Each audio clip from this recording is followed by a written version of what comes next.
Prince जी, राधे राधे महाराज जी।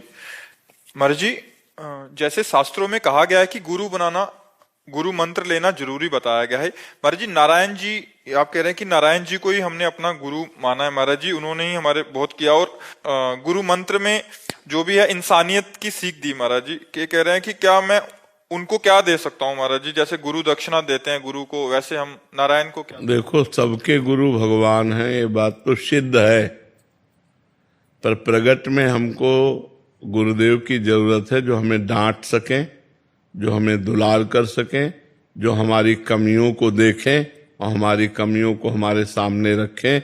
इसलिए हमें प्रगट में, नारायण आके तुम्हें डांटेंगे नहीं, नारायण आके तुम्हें दुलार नहीं करेंगे, जो तुम्हारे मन में आवे सो करो। इसीलिए नारायण भगवान स्वयं गुरु रूप में प्रकट होते। बंदो गुरुपद कंज कृपा सिंधु नर रूप हरि, महामोह तम पुंज जासु बचन रवि कर निकर। बंदे कृष्णम जगत गुरु, वो तो सबके गुरु है ही हैं, लेकिन हमको प्रगट गुरु की आवश्यकता है। प्रगट किसी भगवत प्रेमी महात्मा को गुरु मानकर उनके चरणों की आराधना करके उनकी आज्ञा का पालन करें तो नारायण अपने आप मिल जाएंगे। और डायरेक्ट नारायण से तो देख लो भाई, हमारी तो पहुंच नहीं है। हमारी तो पहुंच गुरु चरणों तक है, गुरु चरणों तक है। उनकी आज्ञा में चलना, उनके द्वारा दिए हुए नाम मंत्र का जप करना और उनको अपना जीवन धन मानना, सर्वस्व मानना। हमें तो लगता है इसी के द्वारा भगवत प्राप्ति होती है। चाहे शिव विरंच सम होई, गुरु बिनु भवनिधि तरह न कोई। हमें डांट की जरूरत है। अब जैसे हमारे गुरुदेव भगवान है, जहाँ उनके सामने गए तो कोई गलती नहीं होनी चाहिए। कोई अब जहाँ दृष्टि उठा के डाले तो एक बार पूरा शरीर कांप जाता है कि एक्सरा हो रहा है, कहीं कोई इधर से उधर वृत्ति नहीं होनी चाहिए। एक गुरुदेव का भय होता है, एक मतलब चाहे जितना वो प्यार करें, चाहे जितना दुलार करें, पर एक भय रहता है गुरुदेव का सच्चे हृदय में।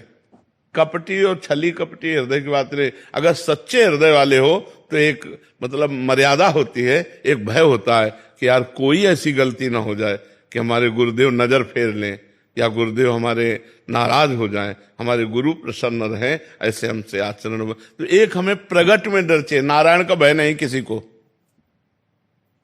किसी को नारायण का भय नहीं है। तो नारायण के होते हुए सब हो रहा है ना, और गुरु के होते हुए नहीं होता।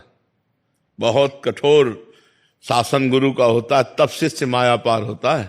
बहुत कठोर शासन गुरु का। अब हम लोगों को बहुत अच्छी तरह से मांझ दिया गुरु ने। अहंकार का मिटिया मेट केवल गुरुदेव कर सकते हैं, दूसरा नहीं कर सकता।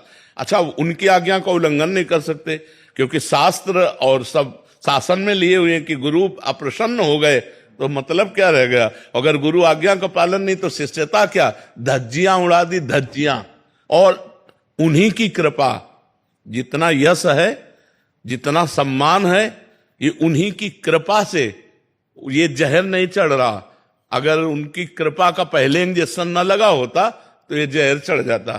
सम्मानम कल्याति घोर गर्णम नीचापमानम सुधा, श्री राधा मुरली धरो भज सखे वृंदावन माते। सम्मान जहर है। ये अपना जब नशा चढ़ता है ना तो अहंकार पुष्ट हो जाता है कि हमें 1000 लोग प्रणाम कर रहे हैं, हमें 1000 लोग मान रहे हैं, भगवान से विमुख हो जाता है। और जब गुरु कृपा होती है तो चाहे पूरा विश्व नमस्कार करे, उसका कोई असर नहीं होता, क्योंकि गुरु कृपा कवच होती है। तो हमें लगता है प्रगट गुरु की आवश्यकता है। कुछ न होने पर कोई अपराध गलती नहीं है और सेवा में लगे। निकलो बाहर जी, निकलो बाहर, निकलो गेट के बाहर निकलो। अब आज्ञा हुई तो तुरंत गेट के बाहर निकले, तुरंत सिटी नहीं बंद, ताला लग गया। अब बाउंड्री से जाके महाराज जी कोई गलती हो तो क्षमा कर दो, हमें सेवा दे दो। मतलब अब इसका अहंकार कहाँ है, अब इसकी क्षमता कितनी है, अब ये कितना सहनशील है। ऐसे वो बाद में समझ में आता था, उस समय तो केवल जलन होती थी कि क्या गलती हो गई, क्यों गुरुजी ऐसा कह रहे। मतलब ऐसे नहीं कसा गुरुदेव ने, ऐसे चूंकि बच्चापन से बाबा जी रहे और सन्यासी रहे तो महाराज जी को लाना था एकदम निरहंकार दैन्य भाव में। प्रिया प्रीतम के प्रेम में तो दैन्य चाहिए। तो अहम ब्रह्मास्मि का कठोर हृदय और दासोहम में परिवर्तन करना सबसे कठिन बात होती है। ये तो केवल गुरुजी परिवर्तन कर पाए, ले तो ये परिवर्तन नहीं होला था, क्योंकि 20 वर्ष अहम ब्रह्मास्मि का चिंतन होना और फिर उसके बाद दासोहम में बिल्कुल मतलब खिलाफ बात है उसका। हाँ, तो ये गुरु कृपा ही केवलम, गुरु कृपा है, मारा कि धज्जियां उड़ा दी, बिल्कुल बिल्कुल धज्जियां उड़ा दी। गुरु महिमा ही, गुरु कृपा ही केवलम, गुरु कृपा ही केवलम जी। महाराज जी उसके बाद आपको कृपा का अनुभव हुआ? अरे प्रतिपल उसी समय कृपा का अनुभव होता था कि मेरे गुरुदेव कितने कृपालु हैं। जिस रज को ब्रह्मा शिवादि याचना करते हैं, किशोरी तेरे चरणन की रज पाऊं, उस रज को उड़ उड़कर हमारे मस्तक पर लग रही है, हमें ब्रजवासियों की चरण धूलि में लौटने का सौभाग्य मिल रहा है। अगर ये कृपा न होती तो जिंदगी में न कर पाता है। जो सेवा करनी थी वो जिंदगी में न, और उसी सेवा ने हमारे हृदय को अहंकार रहित, हमारे हृदय को भगवत प्रेम के लायक वही सेवा बनाए। सेवा से ही बात बनती है, कृपा ही कृपा, गुरुदेव की कृपा ही कृपा है। बिल्कुल। महाराज जी एक प्रसंग आप सुनाते हैं, जब आप रोटी मांगने तो महाराज जी ने बोला कि हाँ, यही अन्योर में था। अन्योर में महाराज जी ने कहा रोटी मांग के लाओ, तो शायद उन्हीं के संकल्प से हम उसी द्वार में पहुंचे। तो हम कहा राधे श्याम, 2-4 आवाज लगाई तो एक रोटी और प्याज की चटनी। तो प्याज में गंध होती है, तो जो ही ऐसे आया सोई गंध लगा। हम कहा अरे यार प्याज इसमें पड़ा, सोई देखा सूकर निकला घर से। गुरु जी के पास गए और कहा महाराज जी ये किसी चतुर्वर्ण का घर है।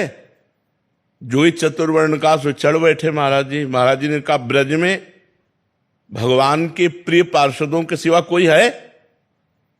वह गलती हो गई। तो बोले इस रोटी को हैंडपैप से धो, आधी हमें लाओ और आधी तुम लो। गुरु कृपा। हम ये बिल्कुल पक्की बात कहते हैं कि अगर जगत में कोई माया पर विजय प्राप्त कर सकता है या कोई महान बनेगा, उसके मूल में उसके गुरु की कृपा होगी, अन्यथा नहीं। अगर रामकृष्ण परमहंस की कृपा न होती तो विवेकानंद जी विवेकानंद नहीं होते। नहीं, हाँ, अगर गुरु की कृपा न हो तो प्रेमानंद प्रेमानंद नहीं हो सकते। प्रेमानंद तभी मिलता है जब गुरु कृपा होती है, गुरु कृपा से ही होती है।